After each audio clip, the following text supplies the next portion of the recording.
নমস্কাৰ আপোনালোকে বহুত ধৰণৰ ঠগবাজ টুপিবাজ দেখা পাইছে যেনে ধৰক প্ৰেম প্ৰীতিৰ ক্ষেত্ৰত হওক বা ৰিলেশ্যনৰ ক্ষেত্ৰত বিজনেছৰ ক্ষেত্ৰত বা চাকৰি দিয়াৰ ক্ষেত্ৰত আমি বহুত ধৰণৰ ঠগবাজ টুপিবাজ দেখা পাইছোঁ কিন্তু কথা হ'ল এডুকেশ্যনৰ ক্ষেত্ৰত যদি কোনোবাই টুপি দিব খোজে ফ্ৰড কৰিব খোজে সেইটো কিমান ভয়ানক হ'ব আপোনালোকে ভাবক কথাটো হ'ল যোৱা 16 তাৰিখৰ পৰা 21 তাৰিখলৈকে দিল্লীত হৈ আছে AI Summit 2026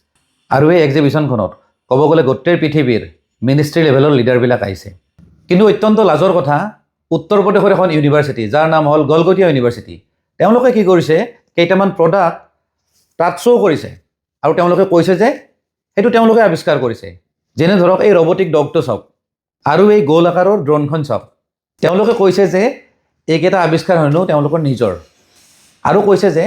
AI প্ৰজেক্টত হেনো তেওঁলোকে 350 কোটি টকা খৰচা কৰিছে You need to meet Orion, and this has been developed by the Center of Excellence at the Galgotias University. We are the first private university investing more than 350 crore rupees. যেটো robotic dog আছিলে এটো পুৰা viral হৈ গ'ল origin যেটো কোম্পানীয়ে বনাইছিলে তেওঁলোকে ক'লে যে এটোটো আমাৰ প্ৰডাক্ট এটোটো ইণ্ডিয়াই বনোৱা নাই আল্টিমেটলি গলগটিয়া ইউনিভাৰ্চিটিয়ে গোটেই ইণ্ডিয়াখনৰ সন্মান খেদালে এই ক্ষেত্ৰত যিখিনি অপজিশ্যনৰ পলিটিকেল পাৰ্টি আছে কংগ্ৰেছ হওক বা আম আদমি পাৰ্টি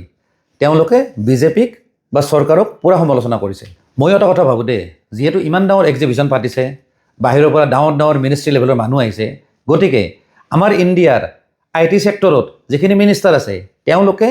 এই বিষয়বিলাক আগতে চালি জাৰি চোৱাটো দৰকাৰ আছিলে যাৰ ফলত আমি ইণ্টাৰনেশ্যনেলি বেইজ্জত নহ'লো হয় ধন্যবাদ